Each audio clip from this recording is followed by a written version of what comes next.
do Cruz em Piranga e a Avenida São João. Com muitas perguntas que temos recebido pela internet, do pessoal que nos acompanha, ou mesmo que eu tenho visto, né, a internet afora, sobre os motores foguetes, né, o que são, como eles funcionam, a diferença entre eles. Então eu e o Rafa, né, o Rafael Cândido, tudo bom, Rafa? Tudo legal, tudo É, bom. A gente conversando sobre isso, resolvemos então esclarecer, né, essas questões. A gente não, eu tô aqui para aprender também, porque é um negócio que eu sei muito pouco, mas o Rafa é um grande especialista presente, sim, então, senhor Rafael Cândido. Vamos lá, vamos lá. Se o pessoal perguntou, estamos aqui para responder.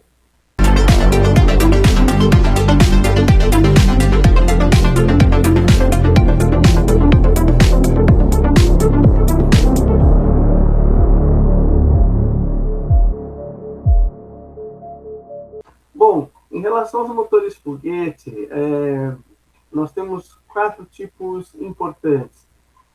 Na verdade, são três, mas tem um que historicamente eu acho interessante citar.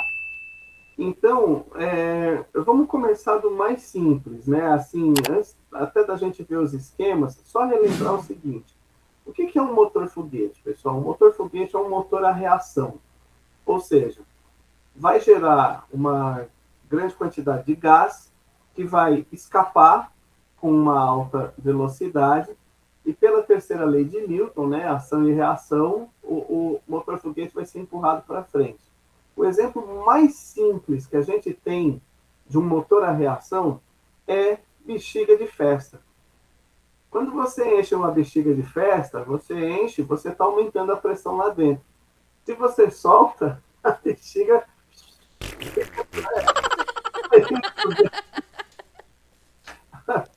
vem isso aí. A bexiga fica, né, fica voando para Uhum. lá e para cá. Ou seja, aquela pressão está tendo um escape de gás e aí a bexiga está sendo empurrada, né? O gás vai para um lado, a bexiga vai para o outro, certo?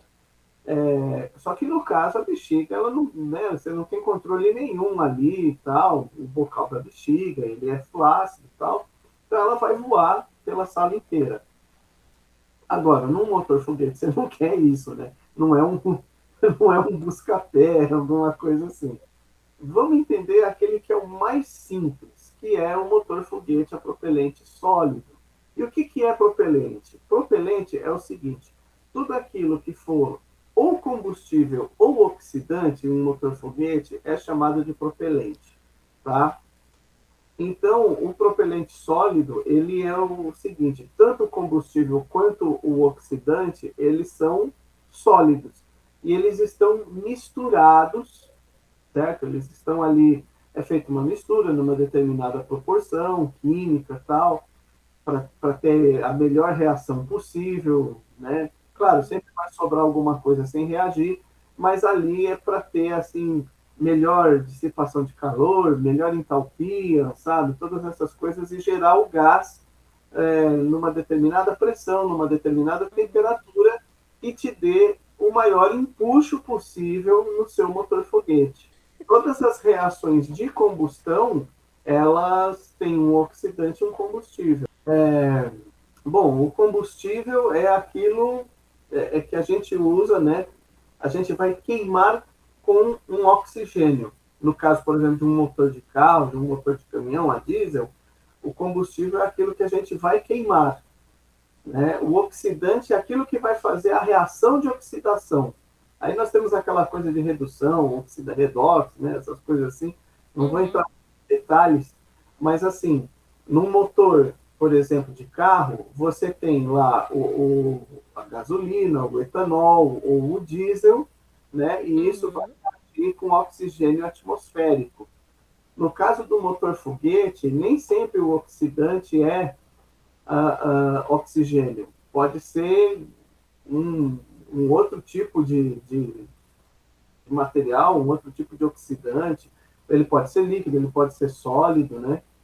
mas o oxidante é aquilo que vai promover a queima do combustível e vai gerar um gás ali em alta Hum, temperatura, alta pressão, para que você tenha uma velocidade a maior possível e com isso você tenha o maior empuxo possível no seu motor foguete. exatamente, porque então o que vai, né, fazer mover o foguete, tirar ele do solo, é esse resultado dessa reação. É esse, É o e gás, é o né? É gás, o gás resultado. exatamente. E outra, esse gás ele vai estar quente, ele vai estar num escoamento que a gente chama de transônico, tá? Que é o supersônico também é transônico, mas o que acontece? O que é esse escoamento transônico? Existe, por exemplo, uma forma de você medir velocidade de escoamento que é chamada número de Mach, tá? Uhum. Se você pega um avião caça, por exemplo, e ele alcança uma velocidade igual à velocidade do som no ar, tá? Supondo que ele está próximo ao nível do mar, acho que é 340 metros por segundo, isso. Se ele está próximo a essa velocidade, ele está em Mach 1. É 1.200, 1.300 quilômetros por hora, É, mais ou menos isso. eu acho que é isso, Uhum. isso, tá? Então, isso aí significa que ele está com a mesma velocidade do som. Se ele passar um pouquinho, você vai ver a aeronave passando e depois vem o uou, né, o barulho lá. Então, o que acontece? Acima, acho que de 0,8 do número de Mach, ou seja, 80% da velocidade do som naquele meio, ele já está em escoamento transônico. E isso aí é uma outra matemática, uma outra forma de escoamento muito diferente do que a gente tem, por exemplo, numa aeronave comum, num avião comum. Tá? Então, o Uhum. escoamento do motor foguete, o escoamento dos gases ali, a velocidade é muito alta. É muito alta. Só que, claro, isso vai empurrar o motor foguete para o outro lado, né? Se os gases saem de um lado, o motor foguete vai do outro. E claro que o motor foguete ele sempre está em conjunto numa estrutura que a gente chama de foguete. Então, como é esse. Funciona, então, esse motor propelente sólido? Olha aí, nós estamos vendo aí na figura, né? Você tem aí um tubo que ele está com chamado câmara de combustão, que está aí com um material. Esse material ele é todo sólido e eu coloquei aí duas corzinhas só para a gente ver que ele não precisa ser todo feito do mesmo material, tá? Ele não Uhum. pode ser, por exemplo, tem um combustível que vai queimar ali no meio e aí quando esse combustível acabar entra outro não é combustível, propelente, né? Você tem um propelente aí mais escuro no meio e depois um propelente mais clarinho. Então, o que acontece? Aí a gente tem um ignitor, alguma coisa que vai dar ignição, e começa a reação química do meio para fora. Então, o que acontece? Você tem o tubo, tá aqui, o tubo, certo? Aham. Então, você está queimando primeiro essa parte aqui, aí quando essa parte aqui já queimou, aí você começa a segunda, que é o tubo que está de fora. Você faz uma Entendi. queima do centro para fora. Isso se chama radial, né? Então, Eu, acontece isso de forma uniforme, né? No cano inteiro, no estágio inteiro, de no tubo. dentro para fora. Exato. Entendi. E aí, o que acontece? Uma dificuldade nisso aí é que nesse tubo você vai ter que colocar os propelentes. E isso é um tanto complicado, porque ali está misturado o combustível e o oxidante, entendeu? Está tudo misturado. Hum, Qualquer faísca ali, qualquer problema, você pode iniciar a reação E esse tipo de motor foguete, o de propelente sólido, uma vez iniciada a reação, você não consegue desligar, você não consegue parar ele, certo? Entendi. Dependendo da constituição dos propelentes, lá, o tipo de combustível, o tipo de oxidante, que às vezes pode ser mais de um combustível, mais de um oxidante, você pode variar a velocidade de combustão, a velocidade com que esse tubinho é consumido. Você Uhum. pode variar isso. Mas uma vez iniciado, ele vai queimar até o fim. O acidente de Alcântara, por exemplo, aconteceu porque eram utilizados propelentes sólidos. Era um motor foguete a propelente sólido. Então, uma vez iniciada a combustão, vai queimar até o final. Então, aí nessa gravura, né, a gente está vendo ali do lado esquerdo como se fosse a seção transversal, Uhum. e aqui do lado direito o motor foguete propriamente dito, Tá. com essa parte da câmara de combustão e ali o bocal, né? E você diminui, opa, como é que eu vou mostrar aqui? Ah, sim. Você diminui e depois expande. Ver O bocal é a aqui. saída, é onde vai sair os gases. Que o bocal de um motor foguete ele é assim justamente por conta que é velocidade transônica. Aí você faz essa curva do bocal para que você tenha o maior empuxo possível, né? Não necessariamente precisa ser dessa forma aí, mas isso aí é uma forma um pouco Uhum. mais didática, né? Essa velocidade transônica, Rafa, é aquele efeito, né, que a gente vê em alguns testes estáticos ou mesmo lançamento de foguete que forma aqueles prismas, né, do Os diamantes. que é quando o escape ele ultrapassa então a velocidade do som, Isso, a ali, alti- ali você tem uma configuração especial onde você vai ter máximos de combustão, então forma um um diamante ali muito diamante, luminoso e depois diminui, depois volta a aumentar. Porque eles vão meio que isso, e refletindo.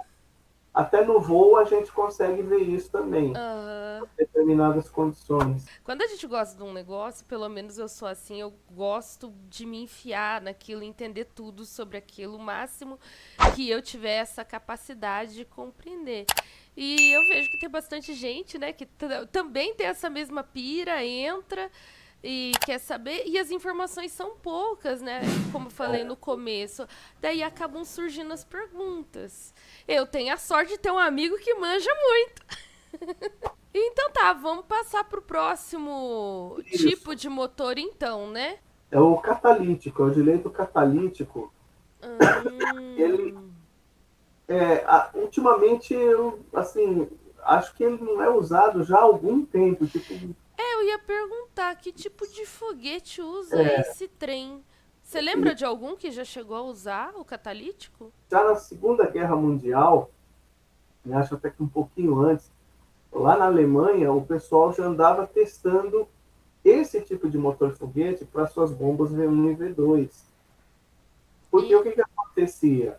É, existe uma substância que é a hidrazina, e a hidrazina ela é muito instável. Eu cheguei a ver vídeo, acho que são vídeos que eles capturaram, né, na Segunda Guerra Mundial, que os aliados capturaram, principalmente os Estados Unidos, na Operação Paperclip, o cara com conta-gotas assim, pingando hidrazina numa superfície metálica, e aí ela é tão instável que ao contato com o metal, ela se auto-reage como se fosse uma autocombustão, e isso gera um volume de gás numa temperatura muito alta.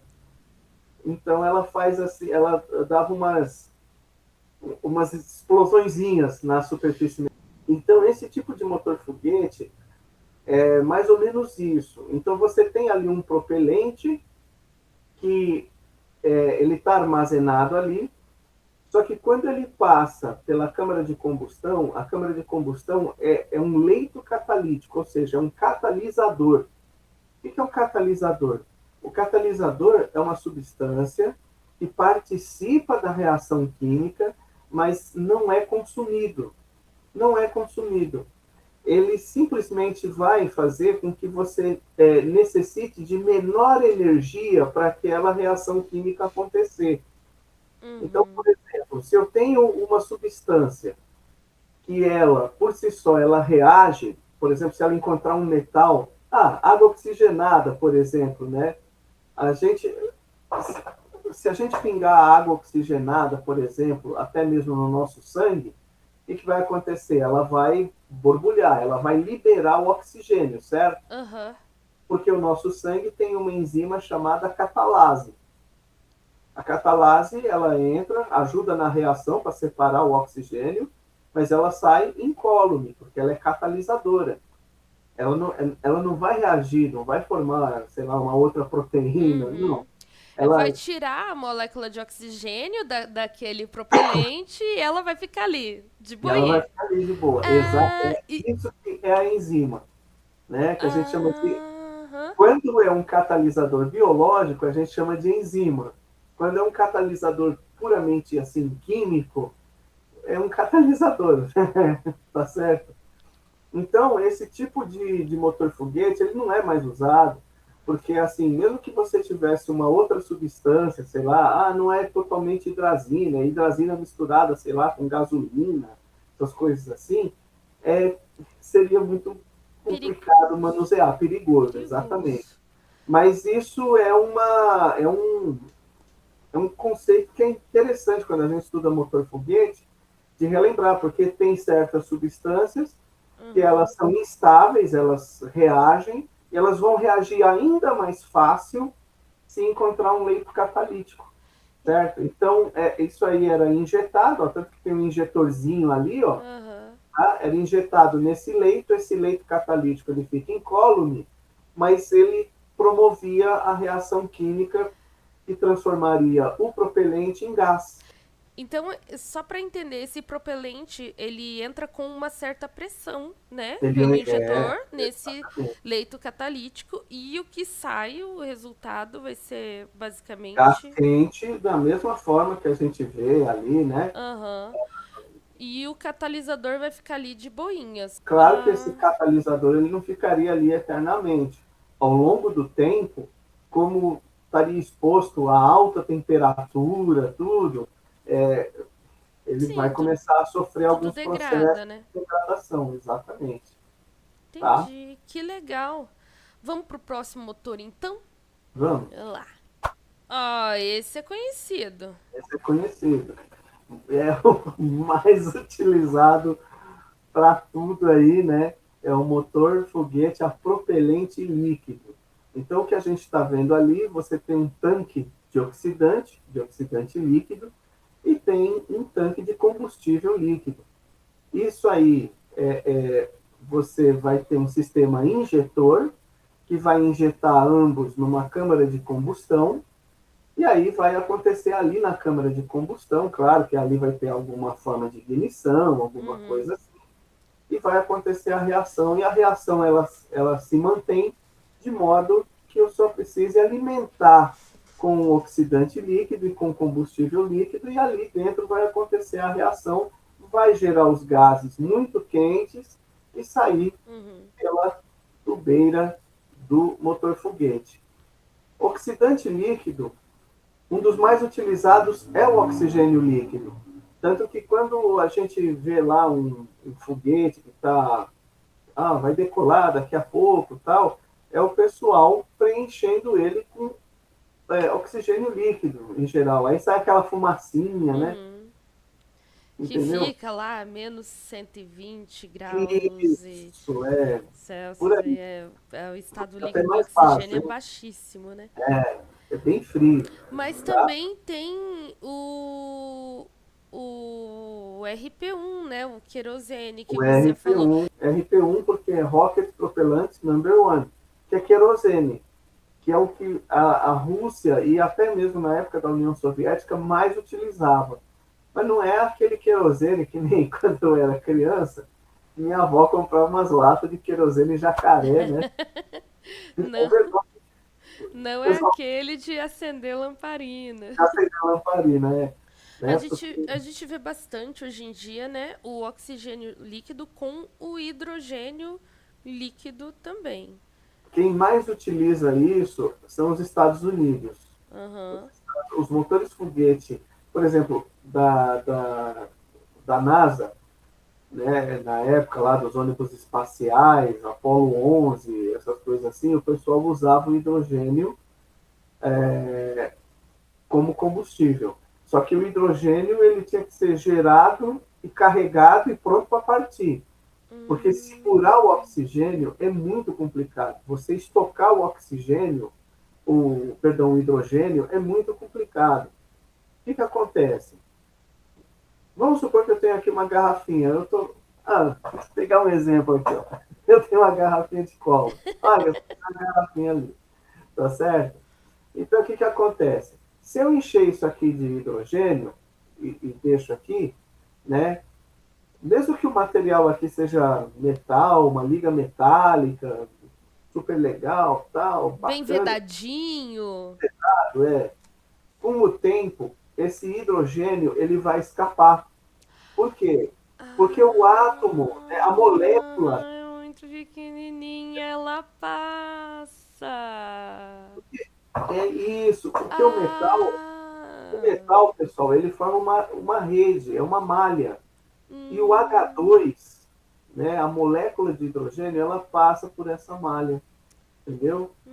Com o hum. tempo, ela vai passando. E aí você vai perdendo pressão, porque você vai perdendo material Então ali. não é que ela evapora, né? Pode estar Não, vedadinho na temperatura ideal, com as melhores condições do mundo. É a condição da própria molécula do hidrogênio que vai fazer ele exatamente, escapar. exatamente, H2. E isso traz um problema, porque quando você passa a molécula H2 no meio dos interstícios desse Uhum, metal, você está fragilizando esse metal. Você entendeu? forma um pelotamento, forma umas pelotinhas, entendeu? E aí o material está fragilizando e isso é perigoso, porque numa vibração ele pode rachar e abrir e aí explodir, porque aquele hidrogênio vai vazar, né? Certo? Então, o Certo. hidrogênio, ele é assim, é gerado tipo horas antes de partir. Porque vai carregar, vai dar a pressão ali no tanque do combustível e já vai embora, entendeu? Uhum. Então, assim, é extremamente eficiente. Você queimar hidrogênio com oxigênio é eficiente, é ecológico, porque o resultado que você vai ter é formação de água, né? Vai ter Uhum. vapor d'água. Igual o do SLS, no caso, né? Que é até que a gente viu ainda o teste estático que formou chuva depois. Chuva, exato, forma É, chuva mesmo. que Porque legal. você forma uma água ali que está muito quente, um vapor d'água extremamente quente, Aham. aí ele vai Vai esfriando e vai condensar e condensando. vai precipitar. É o ciclo d'água que a gente aprende na aulinha de geografia. É. Exatamente, tá? E, e o.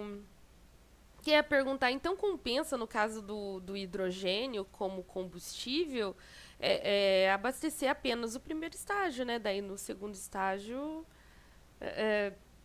não É, seria o segundo estágio aí você um pode ri... usar um querosene, alguma coisa assim, Ah, tá? Porque entendi. o poder existe um conceito chamado entalpia, que é a quantidade de energia que você gera numa reação química. Qual que é o nome? En... Entalpia. No caso, a entalpia de combustão do hidrogênio, ela é muito mais alta do que a entalpia de combustão, por exemplo, do RP1, né? Que é um querosene extremamente refinado, sem dúvida. Mas o hidrogênio ganha por causa do tamanho da molécula, essas coisas, sabe? São características intrínsecas da reação química. Então, num segundo estágio, como você já venceu a resistência do ar, você já não precisa de tanto empuxo, sabe? Então você pode colocar um combustível que seja mais seguro para reagir com oxigênio líquido e que, né, vai funcionar você já está bem alto na atmosfera, né? Certo? Ah, mas tem só esses dois, hidrogênio líquido e e RP1, não. Por exemplo, o Brasil estava testando o uso do etanol como combustível de foguetes. Eu não sei como está a pesquisa hoje, não sei. Eu já ouvi falar até de uma pesquisa que estava usando soja, Óleo de né? soja, né? Óleo de soja para fazer combustível de foguete. E tem aí também que é o metano. O metano líquido, É. CH4, que é mais seguro. Ele Aham. também tem uma entalpia muito alta, tá? Não tão alta quanto a do H2, né? Do hidrogênio, mas é uma entalpia alta e é relativamente mais seguro. O metano, ele não vai escapar do seu vaso ali tão fácil, né? Hum, Do seu tanque. e parece ser, né? Pelo menos dá a impressão que ele, né? Além de ter essa facilidade da manutenção, ele sai mais barato também, né? É, É, o metano, inclusive, né, é importante frisar que é o componente principal do gás natural. Aqui em São Paulo, muitos prédios têm alimentação de gás natural. Então, o sim. pessoal usa para chuveiro, para aquecer água de chuveiro, aquecer fogão, essas coisas assim, né? Uhum. Então, é também, de certa forma, um derivado do petróleo. Então, antes de passar para a próxima figura, né, vale a pena da gente comentar do Rambit Nano, porque é exatamente o tipo de motor que a gente vai falar agora, né? O Rafael vai explicar para a gente agora como funciona um motor híbrido. Então, o Ambit Nano, que é aquele foguete, né, da startup sul-coreana que fez aquele acordo de uso, né, do espaço de Alcântara para lançar o seu veículo lançador, que daí teve o lançamento, né, e que infelizmente ele foi explodido, não conseguiu cumprir sua missão. Né, ele tem uma particularidade, que é o que eu tô assim curiosíssima também para entender, porque falar, não, mas é um motor complicado, é um motor diferente, o combustível é diferente. Agora vamos entender o porquê que ele é tão complicado e porquê que ele é tão diferente. Esse é o híbrido? Esse é o híbrido, esse é o híbrido. E vamos entender, né? Por que Assim, ele parece tanto com o primeiro, né? O segundo, aliás. ele parece muito com o de leite catalítico, É, né? ele. Mas então, vamos lá. Ele só não é complicado. É fácil de entender. Vamos entender. Ele parece muito com o do leite catalítico, de fato. O que a gente está tendo ali, olha só, a gente tem um tanque de oxidante e a Uhum. gente tem o combustível sólido, certo? Então, o que, que acontece? Num motor foguete a propelente híbrido, tanto o combustível quanto o oxidante, ou vice-versa, oxidante e combustível, estão em fases diferentes. Porque até o momento, pessoal, que a gente viu, tirando aquele do catalítico, porque o leito catalítico ele não participa da reação, ele não é que não participa, ele ajuda na reação, mas ele não é consumido. Aham. Consumido. No sólido, tanto o combustível quanto o oxidante estão sólidos, estão na fase sólida. No líquido, o oxidante e o combustível estão na fase líquida, só que no híbrido, oxidante e combustível estão em fases diferentes. A configuração de ter um combustível sólido e oxidante líquido é a mais comum. Ah, eu poderia ter um combustível líquido e um oxidante sólido? Pode. E aqui no caso é como se fosse o catalítico. Só que, nossa, por isso que aí. Uau! Pau! Que bom que você explicou isso aqui desde o começo, Rafa. Porque o catalítico, né, você não vai consumir o leite catalítico, mas aqui o combustível você vai consumir. Ao longo do Entendi. tempo, você vai, né, ele tem um tamanho lá, o tubo, esse tubo vai sendo consumido, tá? E aí o que, que acontece? O oxidante pode ser, por exemplo, oxigênio líquido, Que é o caso certo? do ambitinano. O oxidante E, dos dois estágios é o LOX, é o oxigênio líquido. e o propelente, que eu me lembro do ambiente nano, é parafina. Parafina. Aí vocês vão pensar assim, pô, mas parafina de vela? daquelas velas, assim, que a gente vê na igreja, né? Tipo, essa aqui de cheirinho, ó. Vela de cheirinho.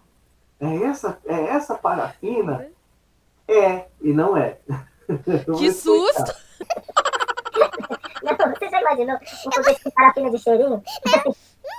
Aquele cheirinho de flores, né? Quando tá decolando. Nossa, que foguete de cheiro de lavanda. Essa é lavanda, inclusive. É lavanda? Que cheirinho gostoso. Não, então, pessoal, é a mesma parafina que a gente usa na vela. Só que o que acontece? A parafina que a gente usa nas velas de cheirinho, ela é uma parafina que ela não é, como que eu posso dizer? Ela está muito misturada. Porque a parafina ela não é só hidrocarbonetos, ela vai ter ali alguns ácidos carboxílicos, essas coisas assim, tá? A parafina do foguete, para ser utilizada como combustível de foguete, ela é super refinada, porque ela precisa ter alta entalpia, né? Que agora a gente já sabe o que é entalpia. Ela precisa ter uma alta entalpia de combustão, essas coisas assim, sabe? Precisa, ela não pode formar os grumos, né? Então tem todo um processo ali para essa parafina. Ela é super refinada. Mas não é só parafina que a gente usa. Tá? Tem outros materiais que a gente usa também. E eu vou explicar qual que é a diferença de usar a parafina com esses outros materiais. Existe um material que se chama butadieno, eu acho que é isso, butadieno. E ele parece uma borracha, assim, meio esverdeada. Ela tem um cheiro muito característico, tá? É um tipo de EVA? É um um tipo de... EVA chique Parece uma muito borracha. puro. Ela parece uma borracha, tá? Mas não é bem borracha, mas... É butadieno, eu não lembro agora você me pegou. Peraí, não é butadieno. Eu esqueci o nome. Mas ela parece uma borracha esverdeada, tá? Ela parece... Aí o que acontece? Quando você passa o oxigênio, você tem um tubo aqui, tá? Desse material. Quando você passa o oxigênio, você vai consumindo, e aí a reação química, ela está restrita à superfície interna desse tubo. É que eu não tenho um tubo aqui para mostrar. Não tenho nada. Mas imagina um tubo do combustível e você só vai reagir ali na casquinha interna. Claro que isso vai sendo consumido. Esse tubo interno, né, o buraco, ele vai aumentando, tá? Só que ele vai reagir só ali naquela casquinha interna. Essa casquinha interna tem um nome, se chama camada limite do escoamento. Então a reação química vai acontecer só ali naquela camada limite, tá? No meião vai passar o oxigênio e esse oxigênio pode até não reagir, entendeu? Então você está perdendo um pouco de eficiência do seu motor aí. Sim. Certo? Porque Pode ter sido esse o problema também. Na hora do escoamento. pode ser. Vamos prosseguir. Além desse material, eu estou com butadieno na cabeça, mas vamos lá. Além desse material, você também pode utilizar uma espécie, tipo um metacrilato, alguma coisa assim. Ele parece um acrílico de régua, só que ele tem uma cor assim, um pouco mais castanha, alguma coisa assim. Pelo menos o que eu via no laboratório, das poucas vezes que eu vi, era dessa cor. Não sei se eles usavam um corante para mostrar, ó, é isso aqui. Então é uma substância viscosa, assim, né? Extremamente, bem tipo um viscosa. plástico. Tipo um plástico. Eu lembro que tinha alguma coisa metacrilato, alguma coisa assim. Aqui eu não pude ir no laboratório muitas vezes para ver sobre isso. Então, o que acontece? Você pode utilizar esse polímero como combustível sólido também. Só que ele é tão viscoso, que a reação química vai ser bem ali na camada limite mesmo. E daí sabe? o desperdício de oxigênio é maior ainda. É maior ainda, exatamente. Porque o que acontece? Esse tubo de combustível ele vai aumentando o furo dele, porque o combustível vai sendo consumido. Então, cada vez mais vai passar oxigênio sem reagir. Então, um motor que, de certa forma, ele vai perdendo um pouco de eficiência conforme você vai consumindo o combustível, tá? Ele vai ficando mais fraquinho, tá? Vai ficando mais fraquinho, porque você está jogando cada vez mais oxigênio sem reagir para fora, tá?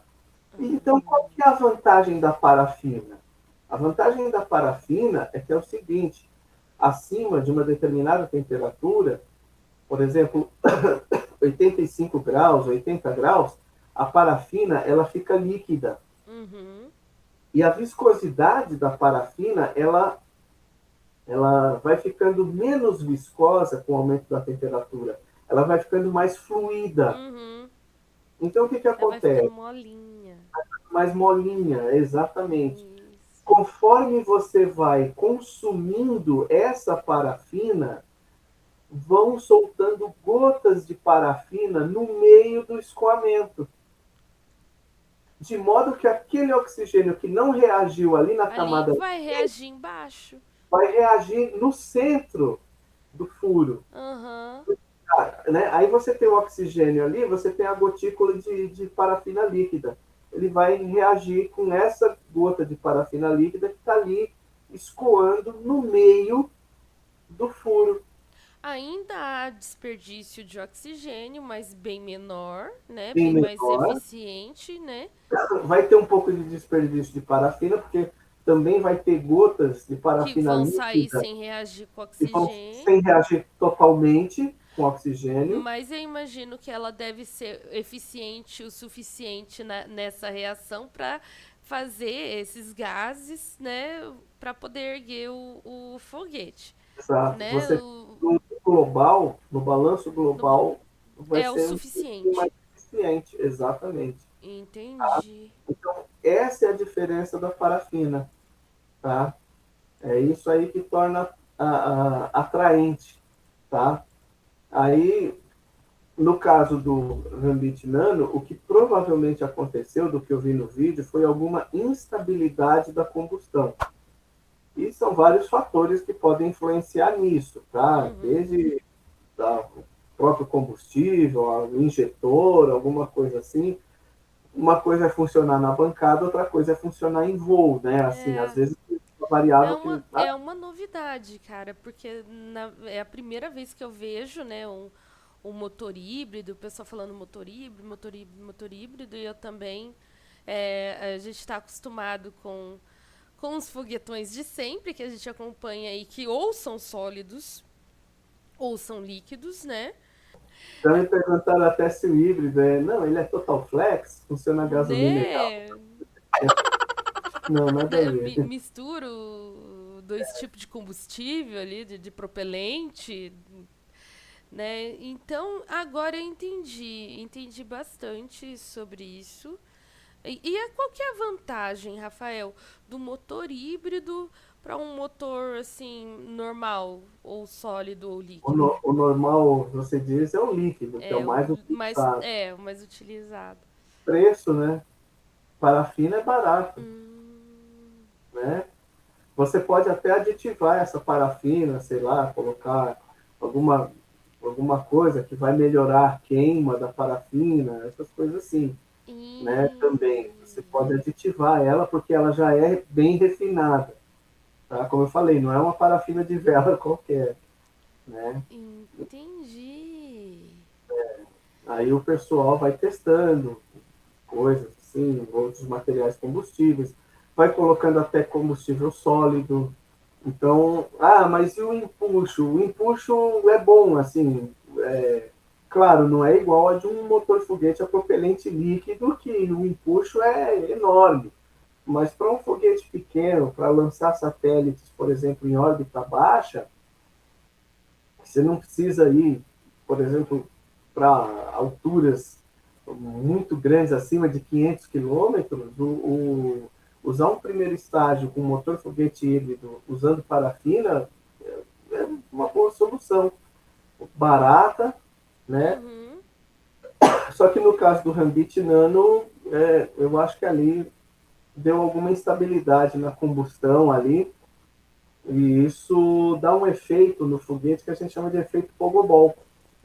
Tem esse nome mesmo, aquele brinquedo mesmo da 80 que a gente pulava. Saturninho. Isso aí E o é. efeito pogobol é isso, você tem uma instabilidade na combustão, então o foguete fica dando saltinhos. Então Ah! essa E é o que vibração a gente observou ali no lançamento, né?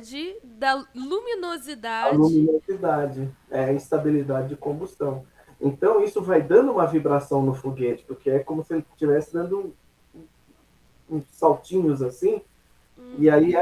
essa vibração no corpo do foguete, ela pode atingir níveis críticos. E aí, ou você aciona o botão de autodestruição mesmo, porque isso é perigoso, ele pode continuar funcionando, mas ele virar um míssil, né? É, Que é extremamente perigoso, porque fica muito instável isso. Você não sabe para onde ele vai, né? uhum. Então tem isso do pessoal acionar o botão de autodestruição, né? Só que aí o pessoal Então, da foi Rambit por vai ter que isso. estudar Uhum. esses problemas. Então, Rafa, por que que ele explodiu no chão? Teve uma segunda explosão no chão. Se ele, né? Se Eu teve a acho, explosão controlada, né? Daí o certo já não era, né, lá em cima, durante essa explosão, já eliminar esse oxidante e o combustível para daí no vai, chão não ter uma segunda explosão? vai ver a altura que ele estava ainda não era suficiente para queimar tudo, né? Talvez então ainda caiu com combustível e oxidante, talvez, não sei, mas aí você tem o próprio ar também atuando, né? Se você tem combustível que ainda não está queimado, ele vai continuar queimando por reação com o ar, né? Uhum, Tá? entendi. Dependendo da altura que ele foi destruído, o pedaço que caiu pode ter continuado queimando até o fim do combustível mesmo. E aqui a gente falou muito, né, especialmente da reação química, né, de como ocorrem essas reações químicas, né, dentro do motor. A gente falou de como exatamente funciona esse motor, a parte como ele, né, como acontece a ignição, né, como, né, É o pulo do tem gato. tem muito mais. Um motor não é esses caninhos simples aí que a gente Não, tá não é. vendo, né? E outra, isso aí é uma coisa que a gente está aqui explicando de uma forma simples. O grande pulo do gato é que tipo de material eu vou usar, por exemplo, para fazer esse tipo de motor. Ninguém vai te explicar. Você tem que ir para o laboratório e testar. Uhum. Nenhum simulador vai te dar essa resposta. Você tem que ir É. lá e testar. Que O tipo, injetor, que tipo por de exemplo, material vai ter menos troca, né, de temperatura para manter esse calor, oxigênio líquido aí por mais tempo? tá? Menos troca de calor. É. Como vai funcionar esse sistema de injeção para mandar o Esse, oxigênio? Ah esse lá, é e uma a das coisas mais, gravidade, a velocidade que isso tem? essa é uma das coisas mais importantes do sistema de injeção, É. porque você tem que ter a gota num tamanho ideal, sabe? Não é que Uhum. todas as gotas têm o mesmo tamanho, mas tem que ser com a menor variação possível. Você tem que considerar a viscosidade ou do oxidante ou do propelente líquido, né, do combustível líquido, seja lá o que for. Você tem que considerar a viscosidade ela muda com a temperatura, sabe? E isso são Uhum. coisas que a gente tem que testar num laboratório. E como é que essas coisas também, né, esses materiais reagem também à força G ali durante o empuxo, vai sacudir, vai As, aquecer. as vibrações, Aham. porque você está É. entrando num equipamento transônico e isso vai gerar vibração, Isso tá? A tudo vibração dos influencia. dutos, olha, porque mesmo nessa figura aí, ó, né, você tem um tubinho que sai do tanque de oxidante, passa pelo injetor. E a vibração ali nesse duto que leva até o injetor? Uhum. Aí você chega no injetor, como é que você vai fazer a distribuição das gotículas, o tamanho delas, sabe? Então é isso, né?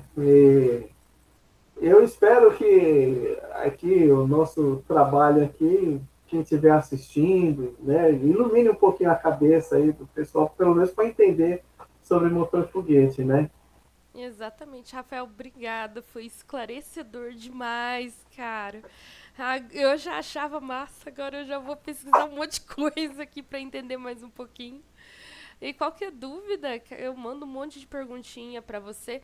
Gente, quem tiver também dúvidas, sabe? Manda pergunta aqui no comentário. Se tá aqui, chegou aqui até o final, deixa um like, inscreva-se no canal.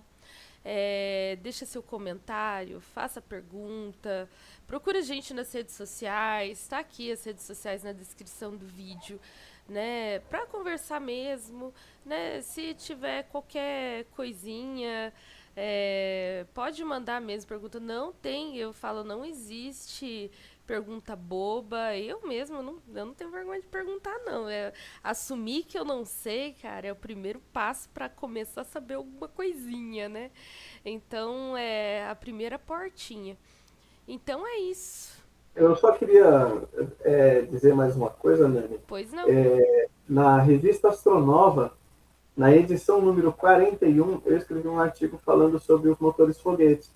Então, você que está aí assistindo a gente, pode ir lá no site.